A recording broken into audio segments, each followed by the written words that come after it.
është kultivuar më tepër edukimi i publikut dhe dëshira e tij për të njohur dhe për të ndjekur veprimtaritë artistike, kryesisht pas viteve 90, mund t'i referohemi, por vitet e fundit më tepër duat ndalemi. Si e shikoni ju si artiste? Më pëlqen kjo pyetje, sepse ka dhe nga ata artistë që bëjnë në publikun fajtor. Që nuk kemi ardhje të publiku nuk na ndjek, nuk e shoh. Por është e kundërta, sepse ne jemi një publik që e duam shumë artin. Dhe nëse japim shumë hapësirë artit, do të shohim që do të kemi dhe një ndërgjegjësim. Sepse të ushqesh me art do të thotë që të ushqesh një pjesë më të mirë dhe të japësh një vetë siguri tek secili person. Neve kemi prurje të publikut, kemi artëdashës. Por problemi është sepse duke funksionuar këto klanet dhe duke pasur qoftë premiera të dobta, qoftë shfaqje shumë të dobta, atëherë publiku është ai që ta jep shuplakën dhe ta jep çmimin e mirë. Nëse si publik vjen, e shikon një shfaqje, e shikon një premier filmi dhe je shumë e pëlqyeshme për publikun, dihet se ke fituar siguri më të madhe dhe kjo shfaqje ose ky film do të ketë jetëgjatësi. Nëse vin publiku dhe shohin diçka që nuk lë asnjë përshtypje, nuk sjell asnjë motiv, nuk sjell asnjë mesazh, nuk i flet publikut shqiptar, atëherë normalisht që kush është ai që duhet ta harxoj kohën kot në ambientet e teatrit ose të kinemas. Po, dhe nëse nuk është publiku ai që e vlerëson artistin, mbetet ai prodhimi, le të themi siç e thatë ju, edhe libri nëse nuk kam lexuesin, mbetet dhe nuk bëhet i njohur. Ndërkohë Klodiana, ju do të vini së shpejti edhe me një dramë të re. Çfarë mund të dim ne, mund të shohim ndonjë kuriozitet të vogël për këtë prodhim të ri? Duke qenë fatlume sepse mos i zbulojmë gjitha, por jo. Duke qenë fatlume sepse jam që kur kam filluar, domethënë, jetën artistike si aktore, që nga Vasiliqia tek Alipash Tepelena me rolin e Vasiliqis me këtë heroin, dhe deri tek Nora Ipsenit, i kam kërkuar dhe më kanë ndjekur fati, sepse Malvin, nëse punon gjithmonë e arrin qëllimin, sigurisht do ke shumë vështirësi, por që nëse punon fort, do bëhet qëllimi jot, do të arrihet. Dhe duke u marrë me pjesën më të bukur, me gjininë më të bukur të femrës, sërish me regjizoren e tepër talentuar të gjeneratës art është pikërisht Alma Hoti, kemi menduar që të sjellim një dramë. Jam duke shkruar dramën. Drama është me 6 personazhe femra dhe secila nga femrat tregon, rrëfehet për dramën që ajo ka përjetuar. Dhe kjo është një dëshmi të secilës, domethënë që drama duhet të sjell, duhet trajtuar dhe vendoset, koncepti i dramës është që ta vendos të 6 femrat të rrëfehen përpara një psikologu. Dhe tek psikologu e ka vendosur qëllimisht për arsye sepse duke patur një komunikim me psikologun që fatkeqësisht edhe kjo duhet patjetër ndërhyrja e psikologut qoftë nëpër shkolla dhe bëj apel që duhet të ekzistojë patjetër. Psikologu të ndihmon sepse duke komunikuar me psikologun je në gjendje për ta larguar, për ta shmangur traumën. Dhe mendohet rrethi dramës të jenë një rreth, një psikolog në mes dhe secila femër i rrëfehet këtij psikologu duke shprehur gjithë dramën, gjithë traumën që ajo ka brenda vetes. Shpresoj që të arrijë një dramë të suksesshme dhe më pas të shpresojmë që të kemi dhe mundësinë për ta vendosur në skenë. Shpresojmë dhe ne në fakt ta përfundoni sa më shpejt dhe të kemi mundësinë edhe ta ndjekim edhe audiencët dhe shikuesit. Pasi me këtë dramë mendoj që do vi në formën e monodramës, mendoj që ti interpretoj vetë 6 personazhet dhe duke shkruajtur për secilën personazh jam duke ndjerë, duke vetë ndjerë që tani si aktore mënyrën se si do komportohem me shikuesin, me publikun dhe mënyrën se si do t'ju rrëfem dhe do ta shfaq të gjitha të dramë në sytë e tyre dhe mendoj që do t'i mbaj të mbërthyer fort me emocion. Nuk e di Klodiana, publiku shqiptar, nëse referohemi atij kryesisht, pasi kryesisht këto prodhime bëhen dhe që të ndiqen nga ky publik lidhur me atë çka ka përjetuar, çka ka kaluar në të kaluarën, çfarë dëshiron të di, është më tepër i dhënë pas dramës për të parë këto lloj prodhimesh, po komedia, sa hapësirë ndoshta edhe në planet tuaja, a ka nevojë të ushqehen edhe me këto lloj prodhimesh të tjera? Shikuesi ta? Malvina, shikuesi jon, publiku jon është godet më shumë drama, dua të them, dhe ka më shumë interes. Nëse një vepër është shumë e mirë, nuk ka rëndësi, është drama, po është komedi. Dhe që zë shumë pak vend në teatr është sepse jemi larguar ndoshta me vetëdije pjesëve dramave ose komedisë shqiptare. Ne kemi shumë autorë të mirë, të cilët kanë shkruar dhe i flasin publikut tonë, sepse është harruar drama shqipe, është harruar komedia shqipe. Dhe nga kjo referojmë, nëse është një dramë e mirë, nëse është një komedi e mirë, publiku vjen dhe të mbështet, sepse emocionet janë qoftë pozitive, kur është dramë, qoftë edhe kur është komedi. Mjafton që të tregojmë atë çfarë flet realitetit dhe mendoj që nuk ka një prerje që është vendoset drama apo vendoset komedia. Për shembull, unë jam tek aktore dramatike. Por, me gjitha të edhe kur kam pasur shansin që të luaj tek Çahovi, tek komedia Mbledësoria, kam pas një sukses të jashtëzakonshëm që nuk e kam menduar që kam qenë kaq i aftë edhe që për të sjellë rolin e komedisë me Natalia Stepanovnën. Do të them që nëse drama është e mirë, publiku të vjen, nëse komedia është e mirë, sigurisht publikun e ke pranë. Po, duke qenë se jemi edhe drejt fundi, dua të ndalemi të flasim edhe pak, duke qenë se e prekëm vetëm shkurtimisht Shtëpi kukulle, monodrama dhe thelbi i kësaj, për ta ndjekur dhe për ta pasqyruar edhe pak në mënyrë vizive. Po, në ndihmon dhe regjia ndërkohë. Ja, këtu jam me të famshme Norën e Ibsenit, simboli i femrës, një balerin me ëndrat e saj dhe më pas transformohet. Dua të falenderoj edhe regjizorin Sakol Plakolli, regjizor i Prishtinës, një moshë e re, dhe kemi eksploruar.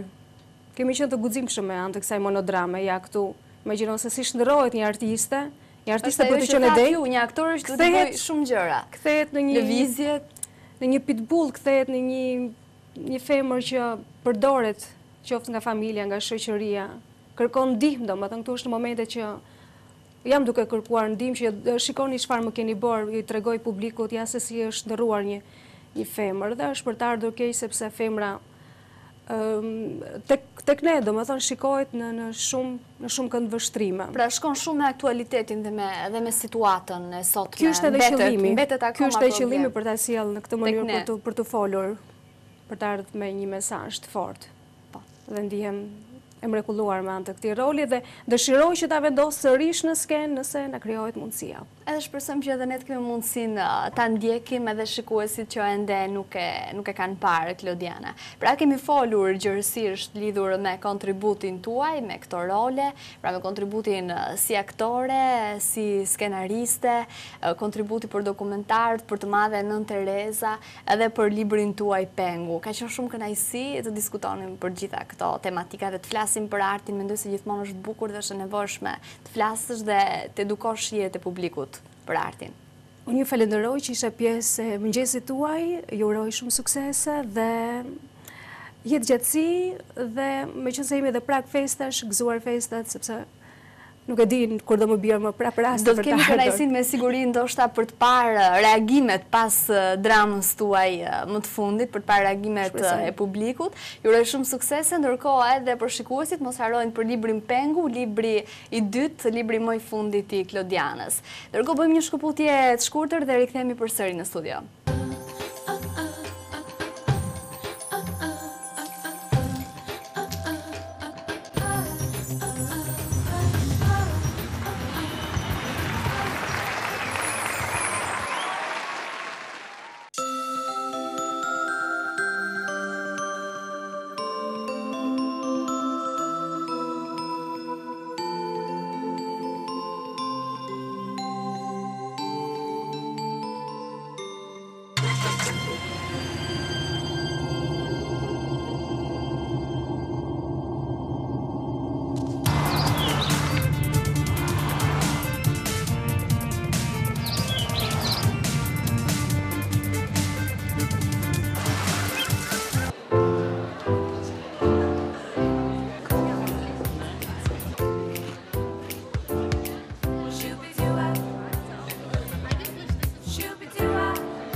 ti, studiu me ne në Universitetin Kristall, këtë vit të ri akademik. Fakulteti Shkencave Mjekësore, Fakulteti Inxhinierisë, Fakulteti Drejtësisë dhe Shkencave Sociale, Fakulteti Ekonomisë, Fakulteti i Arteve, Universiteti Kristall, i akredituar institucionalisht. Projekto të ardhmen tënde.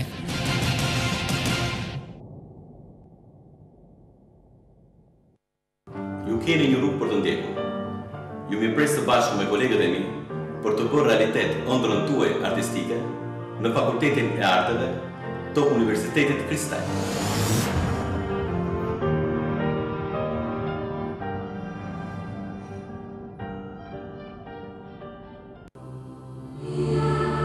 Shëndeti juaj dhe i familjes tuaj është diçka e çmuar që meriton të gjithë vëmendjen. Për ta garantuar atë, INSIG vjen me një rritje unike të thjeshtë dhe ekonomike. Paketa e sigurimit të jetës dhe shëndetit është shërbimi më i ri i INSIG që kujdeset për ju në mënyrë të veçantë. Siguroni jetën dhe shëndetin tek INSIG. Është bukur të besosh atij që vërtet të je. INSIG, i madh dhe i sigurt. Bizol, vaj gjeneratës së re, gjithmonë grin. Vaj motorit Bizol, do të thotë, kujdes profesional për çdo lloj motori. Një gamë plot vaj gjerman që siguron qëndrueshmëri, besueshmëri dhe një produkt të përsosur për motorin e mjetit tuaj. Bizol, një hap përpara. Bizol Green, distributor zyrtar në Shqipëri, RGSHA.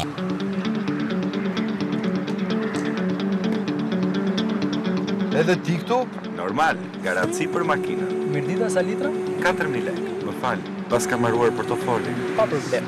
Kemi kartën elektronike të personalizuar e cila lidhet me targën e makinës tuaj. Që do të thotë? E mbushni me sa litra dëshironi dhe kjo vlen vetëm për makinën tuaj. Do me thënë, nuk kam nevojë për tolona, lekë, shikin, andej këte? Pas pak, sa më shumë ju të konsumoni, aq më shumë pikë dhe karburant falas ju fitoni. Kastrati 2 herë garanci, karburanti dhe karta elektronike e personalizuar. Dhe makina jeton gjatë. Kastrati.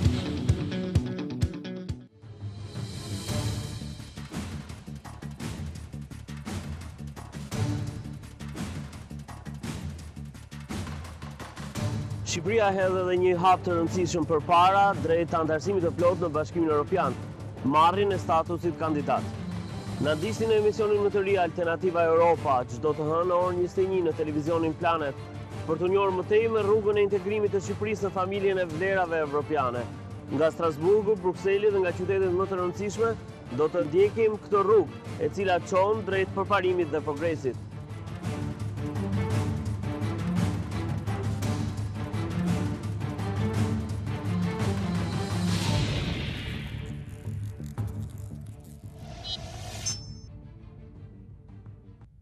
Jemi rikthyer përsërish pas kësaj hapësire publicitare dhe pas bisedës në studio me Malvinën dhe me të ftuarin tonë, me Klodiana Kadillarin, kemi folur në përgjithësi rreth artit. Po, kemi folur për mundësi që u jepen të rinjve për të eksploruar, për qenë pjesë e skenës në Shqipëri dhe për publikun sa i ndjek dhe sa i edukuar është ai në shije për këtë lloj prodhimesh, për të vijuar më tej. Për të vijuar më tej, do të vijojmë udhëtimin ton. Sot do të shkojmë në një qytet ku makina drejtohet në sensin e kundërt se në disa qytete të tjera, në disa shtete të tjera të Europës. Bëhet fjalë për Londra, për një nga kryeqytetet madhështore, le të themi apo. Po, për një qytet i cili kundërthuret e reja me të vjetrën, ku jeta është shumë e zhvilluar, ku ndodhen pjesa më e madhe e qendrave të rëndësishme të Londrës, ndodhen pra pikërisht në kryeqytetin e saj, qendrat më të rëndësishme të Anglisë, ndërkohë është mjaft i vizituar në gjithë periudhën e vitit, aty ku jeta e natës është gjithashtu aktive gjithmonë nea. Patjetër, në Londër gjithashtu, siç njihen dhe mjaft mirë, është ajo ora e famshme e Big Benit, një nga simbolet e këtij qyteti. Gjithashtu është ajo London Eye. London Eye është ai karuseli i madh, cilin karusele quajmë në gjuhën shqipe, i cili një kuriozitet për të është se lartësia e këtij karuseli është 135 metra dhe ka diametër për 120 metrash. Po dhe një që tjetër shumë interesante, ndoshta që mund ta dinë ose jo shikuesit që janë duke në ndjekur në Londër, në lëvizjet me urbanët, cilët shojnë në destinacione të ndryshme turistike për turistët, se cili mund të vendos kufjet në ndenjëset dhe mund të dëgjojë, mund të marrë informacion në 6 gjuhë të ndryshme. Janë autobusët e kuq. Autobusët e kuq tipik të Londrës, por më shumë në një materiali. Gjithashtu dhe për më tepër në vijimësi të karuselit do të themi se është një nga vendet më të vizituara të Londrës, vetëm aty për gjatë një viti shkojnë rreth 1.5 milion turist, vetëm te karuseli. Sa një numër goxha i lartë, le të themi pasi Londra frekuentohet shumë nga gjithë bota rrotullohet aty. Është një vend i frekuentuar shumë. Do ndjekim për më tepër insertin e përgatitur. Ja shikojmë.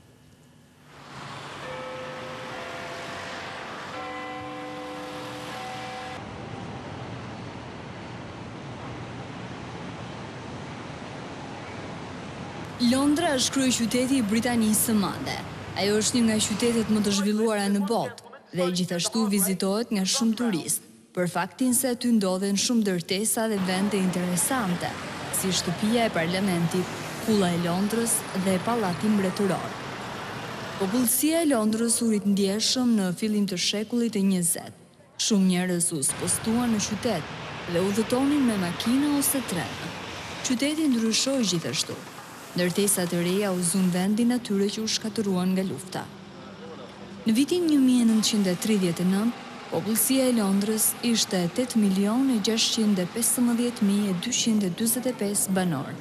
Në vitin 2006, zyrtarisht në Londër banonin 7.512.400 njerëz. Londra ka sot rreth 8 milion banor.